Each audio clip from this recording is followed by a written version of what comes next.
Berlin, a city rebuilt. Today, you will hear a story of destruction, but also of hope. A story of a city that was crushed to the ground and rose again, stronger than ever. This is the story of Berlin. Look at Berlin today. It is a city full of life. Tall glass buildings shine in the sunlight. Trains arrive every few minutes. You hear music in the streets, laughter in cafes, and languages from all over the world. Berlin is a place of art, freedom, and dreams. But not long ago, this city was very different. Let's go back to 1945. The Second World War had just ended.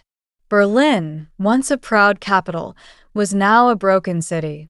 Bombs had destroyed most buildings, homes, schools, bridges, hospitals. Over 70% of the city was in ruins. Entire streets disappeared. Smoke, dust, and silence filled the air. It looked like the world had ended.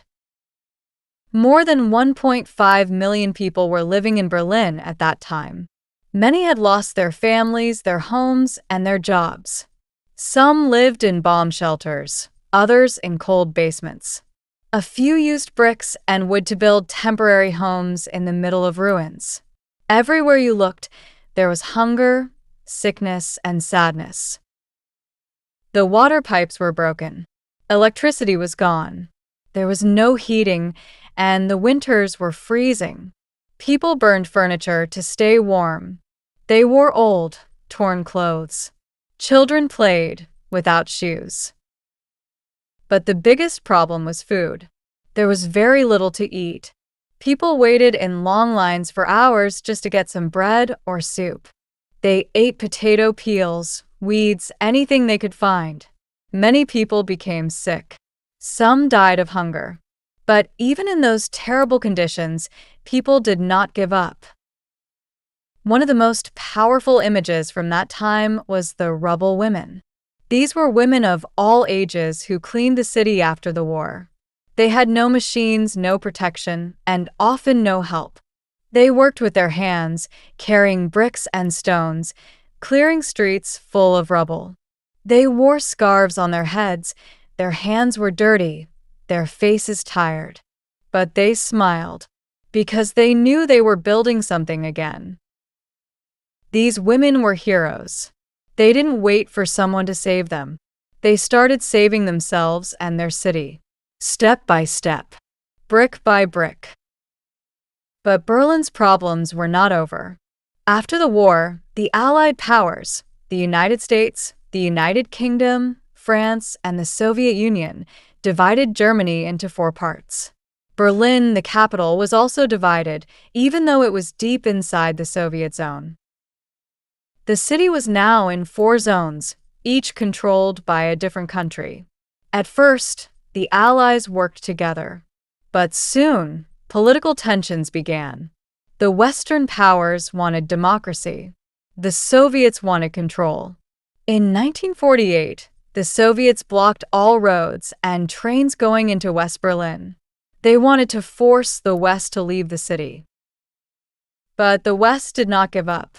Instead, they began something called the Berlin Airlift. For almost a year, planes from the US and UK flew into Berlin every day, bringing food, coal, and medicine. Sometimes, planes landed every few minutes. They even dropped candy for the children. This airlift saved West Berlin. It was a symbol of unity, courage, and human effort.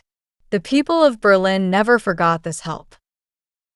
In 1949, 2 new countries were created: West Germany, Federal Republic of Germany, and East Germany, German Democratic Republic. Berlin, even though it was in East Germany, stayed divided. West Berlin became a small island of freedom inside a communist state. And in 1961, the division became permanent.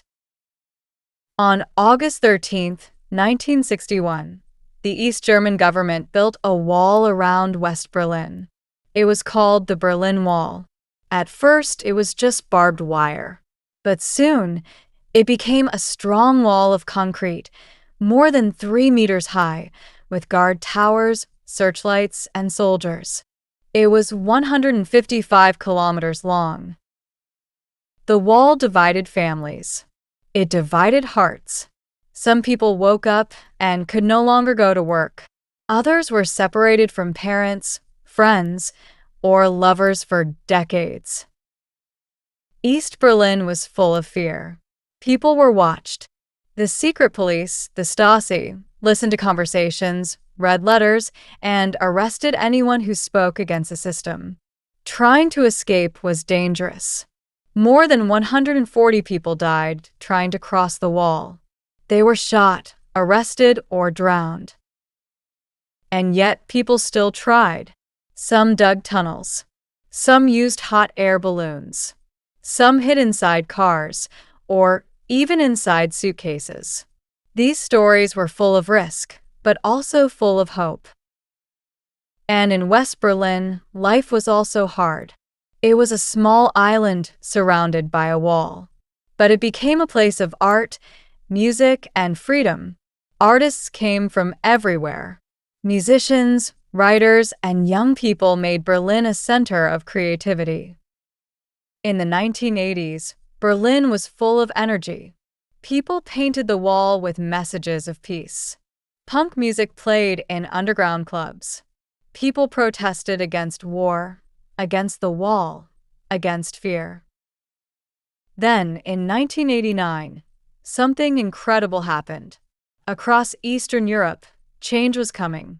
People protested in Poland, Hungary, Czechoslovakia, and East Germany. They wanted democracy. They wanted open borders. They wanted to live free. On November 9, 1989, the East German government made a mistake. A spokesperson said people could cross the border immediately. Thousands of East Berliners ran to the wall. The guards, confused and outnumbered, opened the gates. People climbed the wall, hugged strangers, cried, danced, and broke pieces of the wall with their hands. The Berlin Wall had fallen.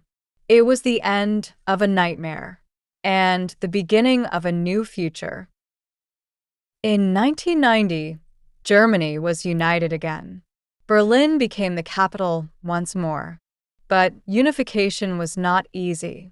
The East and West were very different.